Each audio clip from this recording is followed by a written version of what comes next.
Mahigpit dito dahil sa isang chinek yung aming passport ng military. We control North Korea. Ito yung entrance na papunta sa third tunnel. So guys, currently nandito tayo sa DMZ, Demilitarized Zone. So, today yung aming tour sa DMZ. Kaya lang, sobrang lakas ng ulan.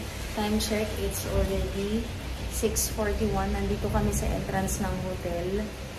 Papunta na kami doon sa meet-up point sa exit, sa Myeongdong exit 9. Papakita ko sa inyo kung gaano kalakas yung ulan. So, ayan. Hindi naman masyadong malakas, pero talagang kailangan magpayong. Maulan talaga. Pero kailangan natin magpunta sa exit 9. Para kung canceled man or kung ano man, at least alam natin. Let's go. Buti na lang, may dala tayong payong. Dito yung meet up kasi ayun yung exit 9. Yan yung exit 9. Pero walang nakaparadang bus. And then, dito sa side na to, sa tapat ng Holy's, merong Klook bus. Kaya lang, di naman natin sure kung pa-DMZ to. Kasi araw-araw, meron ditong mga nakapark waiting for the passengers. Kasi iba-ibang Klook tours yan. So, mag-aantay tayo kung cancel ba to or what. Pero nandito yung mga buses So, mamaya na lang ulit. First son, Mr. Kim Jong-il. Do you remember him? Mr. Kim Jong-il showed up and his era started. He controlled North Korea. But you only need to remember one. That is how we promised each other to move away from each other. Exactly took only 170 meters away from the borderline, which will be in the third tunnel. But we call it demilitarized zone. But do you really think it is demilitarized zone? Highly guarded place ever, especially this is a time when North and South Koreans are not getting along at all. So, napaka-maulan ngayon. Dito kami sa aming DMZ tour. Punta muna kami sa observatory bago kami kumain. Humawa ka mga. So guys, yung view na natanaw namin from this observatory, hindi ko na kinunan kasi very limited ang paggamit ng camera dito sa area na to. So guys, di ko na pinasama si Mamang. Iniiwan ko na lang siya dito. Iwan ko na lang siya dyan and tayo na lang maglilibot dito. So, lakad tayo. Ay, sobrang daming tourist ngayon, guys. Kasi, ang daming na-cancel last week na tour. So, sobrang dami tuloy. Daming buses. So, itutour ko na lang kayo muna dito. Nandito tayo ngayon sa tapat ng Mangbaydan Altar, located here sa Imjingak Park. At itong part na to, i-voice over ko na lang kasi meron tayong kasabay na group tour at nagsasalita yung kanilang tour guide. Itong altar na to ay nasa tapat ng Imjingak Food Center. Ang Mangbaydan Altar ay isang lugar na pinupuntahan ng mga dating taga North Korea at ngayon, sa kasalukuyan ay naninirahan na sa South Korea. Pinupuntahan nila ang altar na to para alalahanin at magbigay galang sa kanilang mga mahal sa buhay na naninirahan pa din sa North Korea sa mga panahong ito. Ang Mangbaydan Altar ay isang struktura na nagbibigay paalaala sa mga pagdurusa sa panahon ng digmaan. At ito rin ay simbolo ng pag-asa na sana sa hinaharap ay magkakaroon ng kapayapaan sa pagitan ng North at South Korea. Ito ang UNESCO Memory of the World Monument. Ang monumentong ito ay kumakatawan sa paghahanap para sa mga pamilyang nagkahiwa-hiwalay. Ang kantang pinamagatan na 30 Years Lost at ang isang programa sa telebisyon ay ipinalabas noong June 30 hanggang November 14, 1983.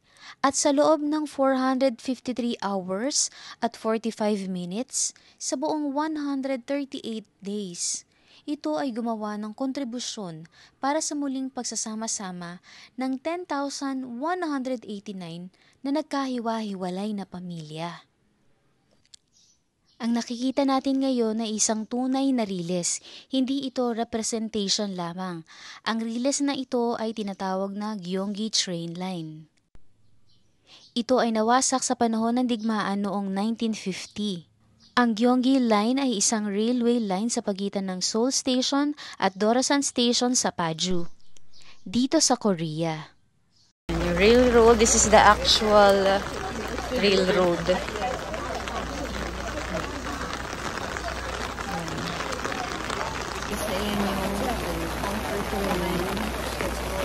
有没有看见那个规案的话呢？就是说有一个是哎，它不是不能说省会，上班线这里有一个，山有一个，还有哪有一个？ Dalawa doon yung nakikita niyo sa rail road na may dalawang nakaupo doon. Sinisimbolize niya yung comfort women. And yung bird na nandun sa balikat niya, nagsisimbolize yun na freedom. Ang nakikita natin na statue ng dalawang babae na ito ay comfort women. Ito ay tinatawag ding Statue of Peace. Ito ay nagsisilbing pag-alala sa sexual slavery noong World War II. Aaminin ko sa inyo na sa puntong ito ay medyo emosyonal ako. Dahil sa nalaman ko na ang simbolo pala ng Peace Bell ay ang pag-asa. Na sana ay darating ang panahon ng pagkakasundo at kapayapaan ay sumapit sa pagitan ng North Korea at South Korea.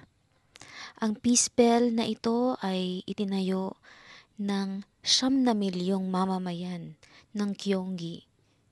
Buo ang kanilang pag-asa na darating ang panahon na ang Peace Bell na ito ay patutunugin at ito ang siyang magiging hudyat ng pagkakasundo at kapayapaan sa pagitan ng North Korea at South Korea.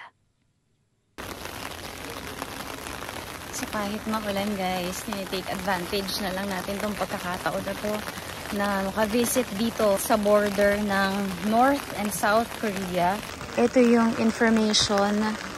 Ito yung nakalagay dito, Imjangak. Tapos pinapakita dito sa illustration yung border ng South and North Korea.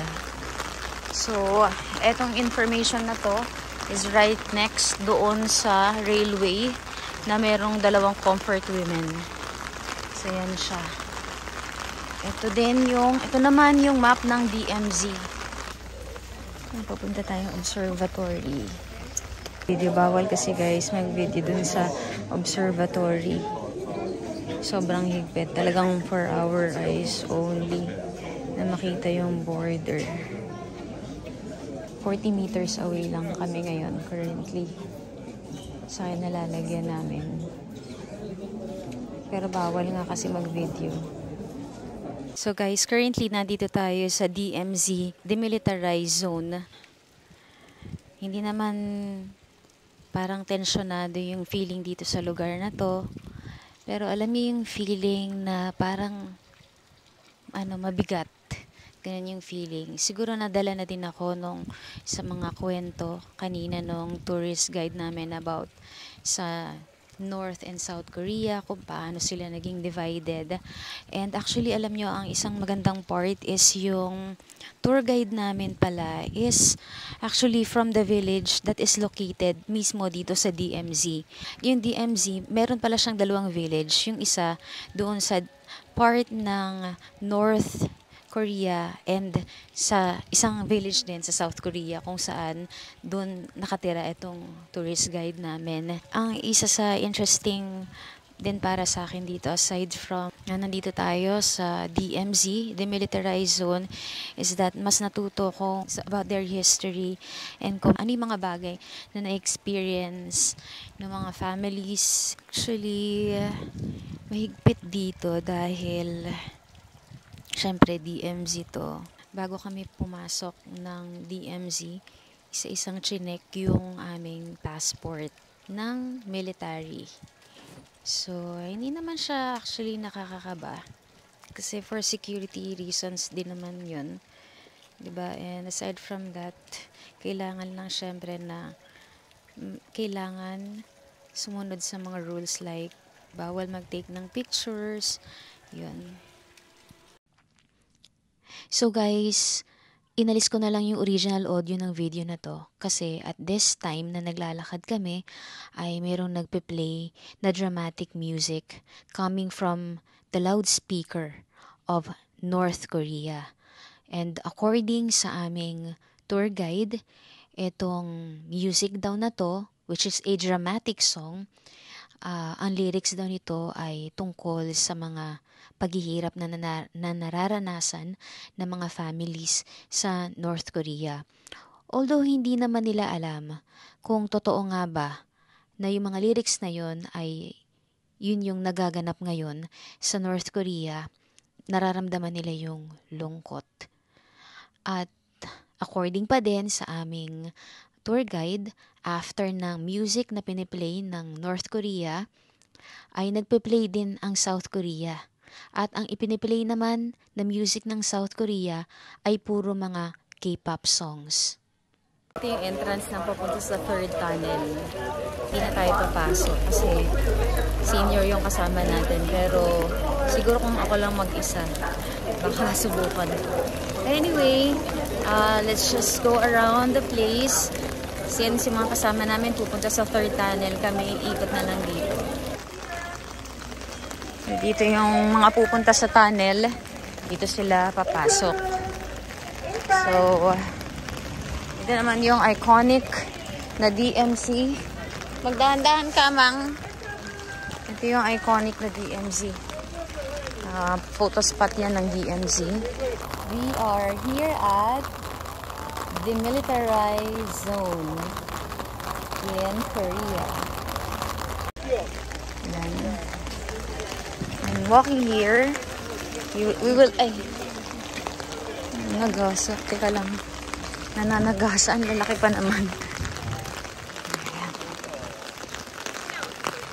Ang monument na nakikita natin ngayon ay naglalarawan ng dalawang magkapatid na magkahawak kamay at kumakatawan sa pagkakasundo, pagmamahalan at pagpapatawad sa pagitan ng North Korea at South Korea. Sa right side ng monument na ito ay nakasulat ang salitang The Third Tunnel. Ito rin ay kilala bilang infiltration tunnel na na-discover dito mismo sa demilitarized zone ng South Korea noong 1978.